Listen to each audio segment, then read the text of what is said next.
Hey guys, Jordon Bourgeault here from Airbrush, and we're finally going to look at part 2 of how I painted this Spawn themed goalie mask.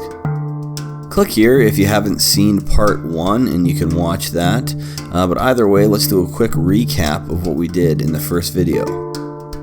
So the first thing we did was cover the entire mask in vinyl transfer tape, draw on the Spawn and the Reaper character, the number 33 on the chin, Venom on the back plate, and then we cut Venom and painted him, and then outlined him and remasked him off camera.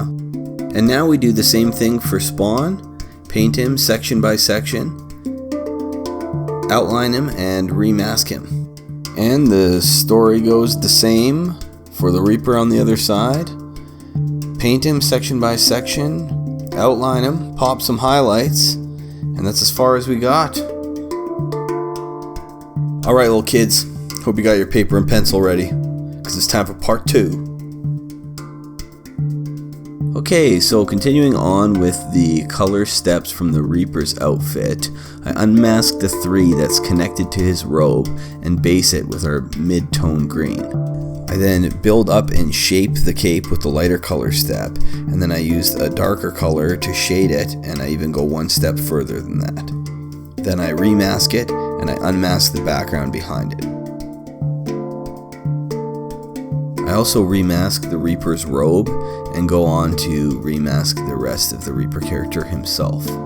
To do that, I bring back in some of the small pieces that I had set aside before, but for some of the bigger sections I decided to recover with pre-mask and recut him instead of using a bunch of small pieces. I'm now getting ready to paint the background, which is going to be a purple and green sky with a full moon. I use one of my small mixing cups to trace a circle, and then I cut it and remove that section, saving it for remasking later. To paint the moon, I mix 3 different color steps of purple, and I work from light to dark, freehanding in the details. Once I have the darkest step down, I come back in with a highlight color of reduced out white. I prefer using more color steps and being able to spray the colors in opaque to get some of those small light details versus using a darker color and just hazing it in to keep the colors soft. I think with more color steps I'm allowed to get sharper details and still keep a light color tone. Once I'm finished painting the moon, I cover it with transparent base coat, remask it, and then unmask the background. Before I can get on to painting the background, I quickly finish off the number 33 and the 22 that are on the back plate. I use the same colors that are going to be going into the sky in the background, the purple steps and the green steps. Once the numbers are painted, I remask them, unmask the background, and we're finally ready to paint that sky. When painting twilight skies or sunset skies or any sort of landscape theme, it's really a good idea again to go get some great reference photos.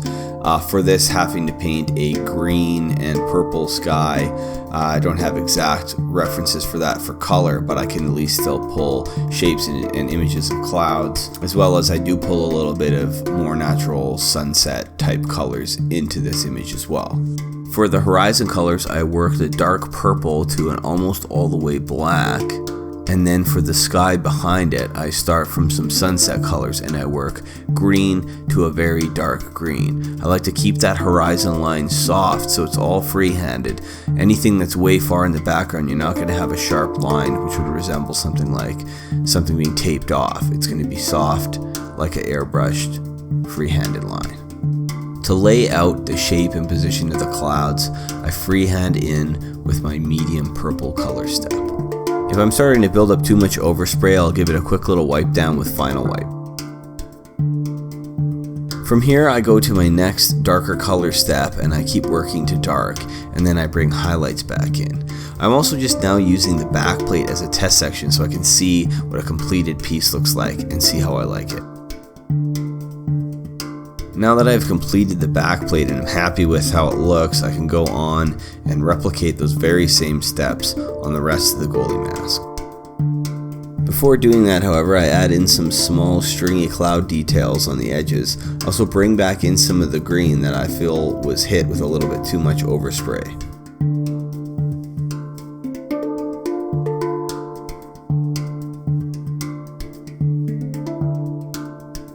I end up doing a little bit of a back and forth dance fighting with the overspray and adding an extra color step and adding a little bit more detail to the clouds on the main section of the mask.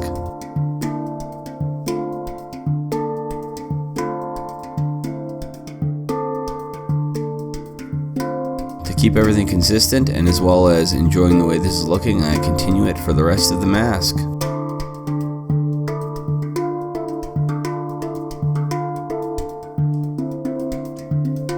And now finally we move on to that darker color step of purple.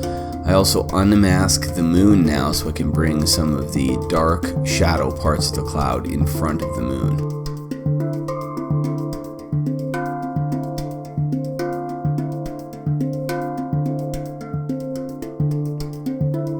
Now I bring in that darker purple color step, moving that much closer to black. It's important to note here that as clouds are further and further away and get closer to the horizon line, they get less color steps. As they get closer to you, you can bring in darker colors and brighter highlights. I continue putting the highlights around the edges of the clouds, making them stronger and more predominant the closer they are to the moon. I add an almost white highlight to the brightest spots of the moon and also put a outer glow around the Spawn and Reaper character. To exaggerate that even more, I add all the way white, very reduced out, sharply around the edges of both characters and the moon. I can now unmask all of the characters, but I'm careful to leave the number 33 so I can add a glow behind it as well. I also add that glow to the numbers on the back plate, do a little touch up, and now I'm ready to rebrush the outlines of all of the characters. Brushing the outlines of these characters ends up being a little bit of a redundant step because I had already brushed them once and then remasked them. Again, that was only done so I could complete those characters for my Instagram videos. Otherwise, I wouldn't have brushed them in the first place and left that step till now, so it only had to be done one time.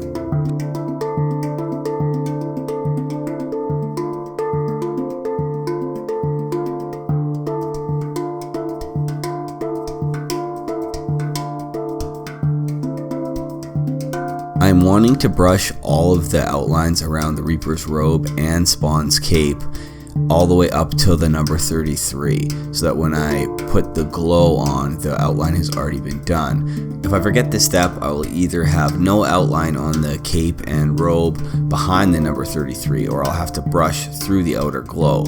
The reason the outer glow is there is to separate the 33, making it look like it stands in front of the rest of the robe and doesn't get lost in the confusion of all the other details.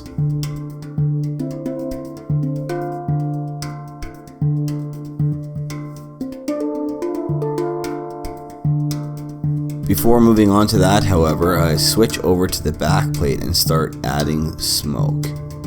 There is going to be purple and green smoke, and on the back plate I'm going to spell with the smoke the customer's last name, Capis.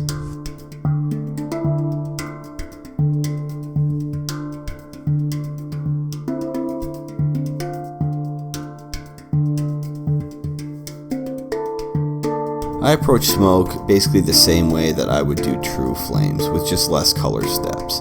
If it were gray smoke, I'd probably work with a medium light gray, lay everything out using freehand shields, and just come in with one brighter highlight color using freehand shields and freehand as well to just pop some of the highlights.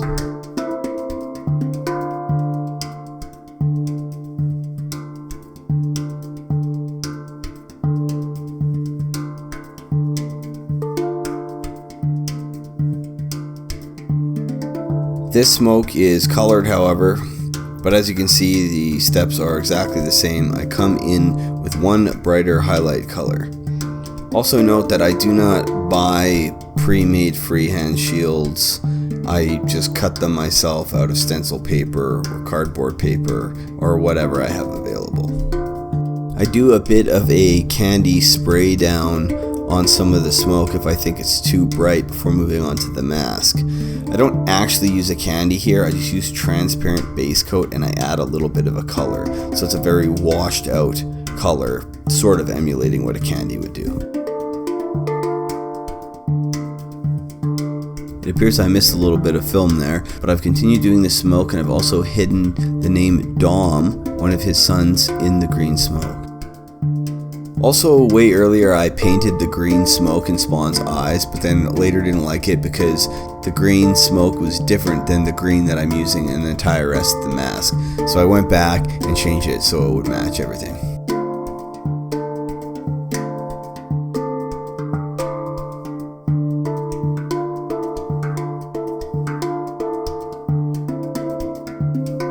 So now that we're on the green Reaper side of the mask, the smoke that I use is the purple smoke.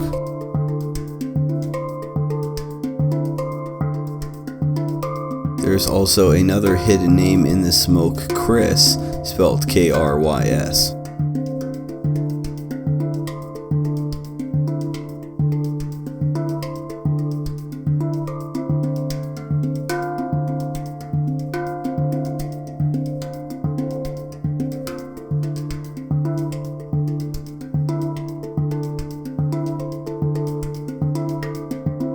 Any of the spots that I had the smoke coming from behind the cape, I rebrush in the black outline, setting it in front of the smoke.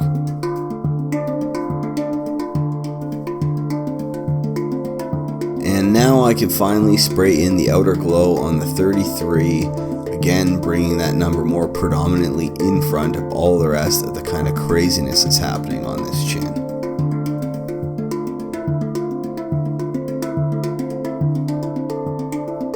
Brush in the outlines around the 33 as well as little inked details, and you can see how much it makes that number pop.